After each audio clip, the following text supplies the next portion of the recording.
Maths classes. Hope आप सब बढ़िया होंगे और आप सबकी प्रिपरेशन अच्छी चल रही होगी। अब तो बिल्कुल टाइम रह ही नहीं गया आपके एग्जाम में। अब बस आपको क्या करना है, आप सिर्फ और सिर्फ सैंपल पेपर्स करो और अपने सैंपल पेपर्स में जो आपकी गलतियां आ रही हैं उन पे वर्क करो, ठीक है बेटा। और आप जो सैंपल पेपर करोगे वो एक ही वे में करना। Means you can start from section B, C, D, E और सेक्शन ए। मतलब आप जो भी पैटर्न रखो ये आपके ऊपर है, ठीक है बेटा जी। जिसमें भी आप कंफर्टेबल हो, राइट, उसी के अकॉर्डिंग ही आपको एग्जाम में भी करके आना है, ठीक है बेटा जी। आपको कोई भी डाउट है किसी भी चैप्टर से, कैसा भी डाउट है, please do let me know in the comment section.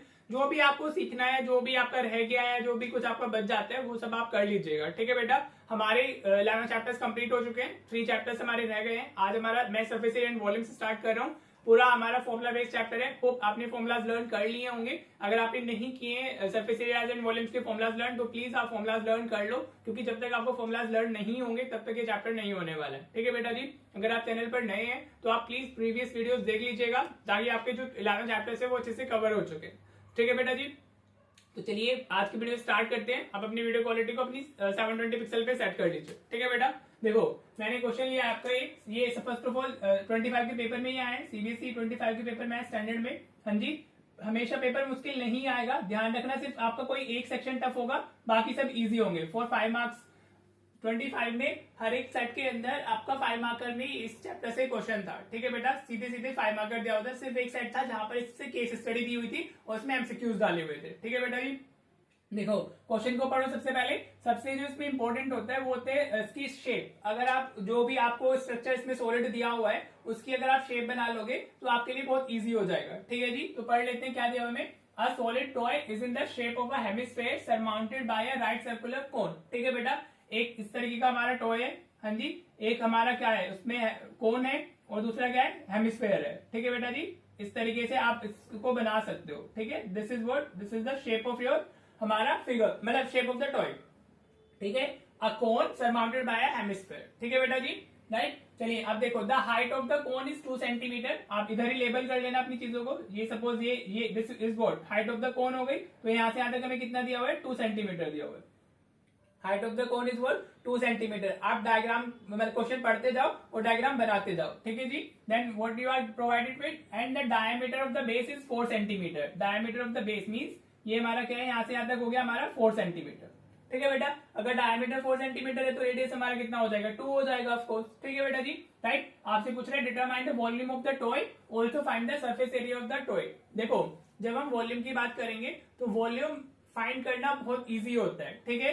अगर हमारे दो शेप्स ऐड हो रहे हैं, हाँ जी, यहाँ पर हमारा combined volume of the toy बतानी है ना तो दोनों शेप्स की वॉल्यूम हमारी ऐड हो जाएगी, ठीक है बेटा। तो सबसे पहले वॉल्यूम ऑफ द टॉय अगर हम फाइंड करते हैं, आप लिख लो। देखो रेडियस तो दोनों का सेम है, हाँ जी। तो रेडियस की वैल्यू कितनी हो गई हमारी, 2 सेंटीमीटर हो गई। आप अगर इसको इस तरह भी स्पेसिफाई कर देते हो तो अलग से लिखने की जरूरत नहीं होती है। अगर आपने डायग्राम में स्पेसिफाई कर दिया है तो आप उसको डायग्राम में भी छोड़ सकते हो, ठीक है। और हाइट ऑफ हमारा जो कोन है दैट इज 2 सेंटीमीटर, ठीक है बेटा जी, राइट। चलिए वॉल्यूम ऑफ टॉय की बात करते हैं। तो वॉल्यूम ऑफ टॉय कुछ नहीं करना है, जब भी वॉल्यूम आएगी। अब दो शेप्स हमारी इसमें हमारी दो शेप्स इंक्लूड है ना, वन इज द कोन और वन इज द हेमिस्फीयर। तो दोनों की वॉल्यूम्स डायरेक्टली ऐड हो जाएगी, ठीक है जी। तो आप सिंपली लिखोगे volume of conical part, volume of conical part plus volume of hemispherical part plus volume of इस तरीके से लिख देना, हेमिस्फेरिकल पार्ट। इस तरीके से आप लिखोगे। Presentation matters a lot. अगर आप प्रेजेंटेशन को गलत करते हो तो फिर आपका वो गलत ही हो जाएगा, ठीक है जी। देखो अब वॉल्यूम ऑफ कोनिकल पार्ट क्या होगी, 1/3 पाई आर स्क्वायर एच होगी, हाँ जी बेटा। This is the volume of cone, 1/3 pi r square h, right. Then volume of hemisphere क्या होगा हमारा, 2/3 पाई आर क्यूब हो जाएगा, राइट बेटा जी। सबसे पहले आपने ऐसे लिखा, फिर फॉर्मुलाज डाल देने, राइट। और ध्यान रखना इस चैप्टर के क्वेश्चंस के अंदर अगर आपका वो रेडियस सेम है, दोनों जो शेप्स हैं, 2 हैं या 3 है, अगर उन सबका जो रेडियस अगर सेम होता है तो आप ना पहले कॉमन लेना। कॉमन लेके ना आपका क्वेश्चन बहुत इजीली हो जाता है, राइट। कुछ बच्चे क्या करते हैं, वो वैल्यूज पुट कर देते हैं और उनकी कैलकुलेशंस बहुत बड़ी हो जाती है। इसमें तो वैल्यूज खैर हमारी इतनी बड़ी नहीं है तो इजीली हो जाएगा। लेकिन अगर इसमें 2 की जगह कोई बड़ी वैल्यू होती है, डेसिमल्स में होती है, तब वो गलत हो सकता है, ठीक है। तो आप क्या करो, यहाँ से देखो क्या कॉमन ले सकते हैं हम लोग, pi r square by 3 common ले सकते हैं। न्यूमरेटर में pi r square pi r cube, radius same है ना, तो पाई आर स्क्वायर कॉमन आ जाएगा और डिनोमिनेटर में हमारा 3 बचा हुआ है ठीक है बेटा। सो अगर आपने यहाँ से कॉमन ले लिया पाई आर स्क्वायर बाय 3 तो ये एच रह जाएगा, प्लस यहाँ से 2 आर मिलेगा हमें। कॉमन लेना समझ आ गया। मैंने क्या किया, पाई आर स्क्वायर बाय 3 को कॉमन ले लिया है, ठीक है, दोनों टर्म्स में आया हुआ था, राइट। कॉमन जरूर ले लेना, फिर आपका क्वेश्चन बहुत इजीली हो जाएगा, राइट बेटा जी। Now just put the values. आप पाई की वैल्यू देखो, उसने बोला 3.14 लेने के लिए, तो हम पाई की वैल्यू 3.14 ही लेंगे, इंटू आर, रेडियस हमारा 2 है, इंटू 2, हाँ जी, डिवाइडेड बाय 3 हो गया हमारा, हाँ जी। Then in bracket what we have, height of cone कितनी दी हुई है हमें, height of cone is also 2, और यहाँ साथ में यहाँ पे 2 इंटू 2 आ गया, ठीक है बेटा जी, क्लियर। अब आप ये देखो कितना है 3.14, 2 इंटू 2 को मैंने 4, इसको 4 लिखते हैं, कैलकुलेशन आपका पार्ट आप कैसे भी कर सकते हो, डिवाइडेड बाय 3 इंटू ये 2 इंटू 2 क्या होगा, 4 होगा, 4 प्लस 2 कितना आ जाएगा हमारा, 6 आ जाएगा, ठीक है बेटा। देखो सीबीएसई जब क्वेश्चन देगा तो कैलकुलेशंस मुश्किल नहीं देता है, ये बच्चे पे डिपेंड करता है कि वो उसको अटेम्प्ट कैसे कर रहा है, ठीक है। अगर आप इसको यहीं पर वैल्यूज पुट करके कैंसिलेशन वगैरह करना चालू करोगे तो आपकी कैलकुलेशंस कॉम्प्लिकेटेड हो जाएंगी, इसलिए पहले इसको सिंप्लीफाई करो, बाद में वैल्यू सब्स्टिट्यूट करो, तो आपका आंसर इजिली मिल जाएगा आपको, राइट। अब देखो 3 से 2 टाइम्स कैंसिल हो गया, तो ये 3.14 इंटू 4, इसको मल्टीप्लाई कर लो पहले, 4 4 इज 16, 4 1 इज 4 और 5 हो गया, 4 3 इज 12.56 आ गया ये, और इंटू 2 और करना है हमें, ठीक है बेटा जी। इन दोनों को मैंने मल्टीप्लाई किया तो ये, और इंटू 2, आप कैलकुलेशन खुद से कीजिएगा, 2 6 इज 12, 2 5 इज 10 और 1 13, 2 2 4 और 1 5, 2 1 इज 2, ये कितना आ गया, centimetre cube, right. Don't forget to write the unit, अगर आप यूनिट नहीं लिखोगे तो आपके 0.5 मार्क्स इजीली निकल जाएंगे। होप आपको ये क्लियर हो रहा होगा बेटा, ठीक है।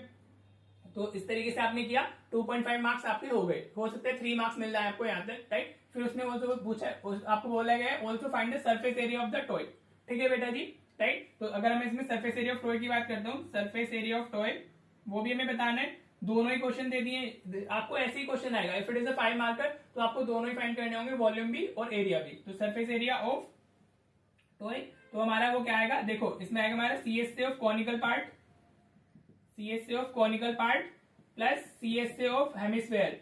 95% क्वेश्चन में CSA ही लेना होता है, इस चीज का ध्यान रखना, मैं बताता हूँ, बताने की कोशिश करता हूँ। हेमिस्फेरिकल पार्ट, देखो बेटा 95% क्वेश्चन में CSA लेना होता है। अब मैं थोड़ी समझाने की कोशिश भी करता हूँ आपको कि कैसे लेना होता है। अभी हमने ये हमारा जो टॉय बनाया हुआ है, हाँ जी, तो इसमें हम इसको अगर इसको फिक्स कर रहे हैं तो हमें ये वाला पार्ट हटाना होगा, दोनों का ही, कोन का भी और हमारा हेमिस्फेयर का भी। जब हम इसको हटाएंगे तभी तो उसमें फिक्स होगा, तो उसके पास, कोन के पास बेस नहीं है और हमारा जो हेमिस्फेयर है उसके पास में उसकी टॉप नहीं है, तो तब जाके वो दोनों एक दूसरे में फिक्स हुए, राइट बेटा जी। तो सिर्फ क्या रह जाता है आपके पास में, कॉनिकल पार्ट रह जाता है। होप आपको थोड़ा चीजें क्लियर हो रही होंगी, राइट। बस अब इनका फॉर्मुला डाल दो, CSA ऑफ कॉनिकल पार्ट क्या होगा, पाई आर एल होगा, प्लस और ये CSA ऑफ हेमिस्फेरिकल पार्ट क्या होता है, 2 पाई आर स्क्वायर, राइट बेटा जी। अब ध्यान रखना एल आपके पास में नहीं है, L is the slant length of ये, जो लेंथ स्लांट लेंथ होती है हमारी, हाँ जी, स्लांट लेंथ ऑफ व्हाट, कोन, हाँ जी। तो अभी आप इसमें एल की वैल्यू फाइंड करना, मैं अलग से इसको करके दिखा देता हूँ आपको। जो ये होता है इसमें हम पाइथागोरस थ्योरम लगा देंगे, एल स्क्वायर हमारा होगा R square plus H square, ठीक है बेटा जी, right. You can write this as also the formula, कहां से आ रहा है, पाइथागोरस थ्योरम से। हाइपोटेनियस हमारी स्लैंट लेंथ हो गई, हाइट और रेडियस इसमें इंक्लूड है, ठीक है जी। अब दोनों की वैल्यू 2 2 दी हुई है, तो एल स्क्वायर कितना आ जाएगा, 2 स्क्वायर प्लस 2 स्क्वायर, हाँ जी। तो ये हमारा एल की वैल्यू आ जाएगी 2√2, ठीक है बेटा। एल की वैल्यू कितनी आ जाएगी, 2√2 आ जाएगी, राइट। अभी वो 4 प्लस 4 8 होगा ना, और इसका 8 का अंडर रूट लोगे तो आप 2√2 मिल जाएगी एल की वैल्यू आपको, ठीक है। तो चलिए आप इसमें पुट करते हैं। सबसे पहले आप पाई आर कॉमन ले लो हाँ जी, पाई आर कॉमन आ जाएगा ना, पाई आर हमने कॉमन लिया तो यहाँ एल बचा, और यहाँ पर बचेगा हमारा 2r रह जाएगा, ठीक है बेटा जी। पाई आर, तो पाई निकल गया और आर निकल गया, तो 2r बचा इधर एल। अब वैल्यूज डाल देते हैं, पाई की वैल्यू 3.14 हो गई, आर की वैल्यू 2 है, एल की वैल्यू 2√2 है हमारी, और प्लस 2 इंटू 2 हो जाएगा हमारा, 4 आ जाएगा, ठीक है। आप इसको मल्टीप्लाई करके इस पॉइंट पे छोड़ सकते हो, अगर जिस बच्चे को √2 की वैल्यू नहीं पता है। वैसे 1.414 होती है, 1.41 भी यूज करके √2 की वैल्यूज यूज कर लेना, ठीक है। और इसको मल्टीप्लाई करोगे 2 से तो आपका फाइनल आंसर डेसिमल में आएगा।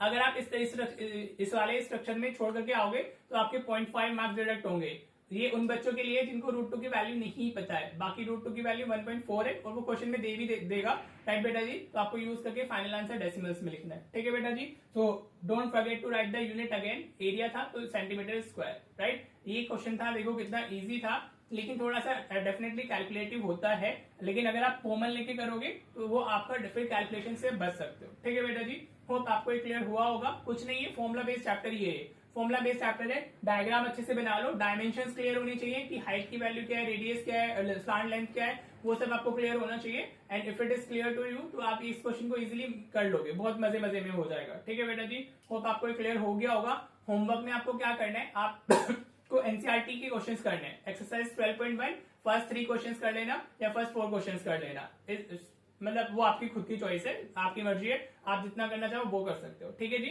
इन case you have any doubt in this question, किसी भी पार्ट में आपको वैसे तो कुछ होना नहीं चाहिए, इन केस यू हैव प्लीज आप मुझे कमेंट में बता दीजिएगा। अगर आपको वीडियो पसंद आई है तो आप इसको अपने फ्रेंड के साथ शेयर कर देना, राइट, और लाइक कमेंट भी कर ही दीजिएगा। ठीक है बेटा जी, तो चलिए मिलते हैं नेक्स्ट वीडियो में। Thank you so much for watching the video.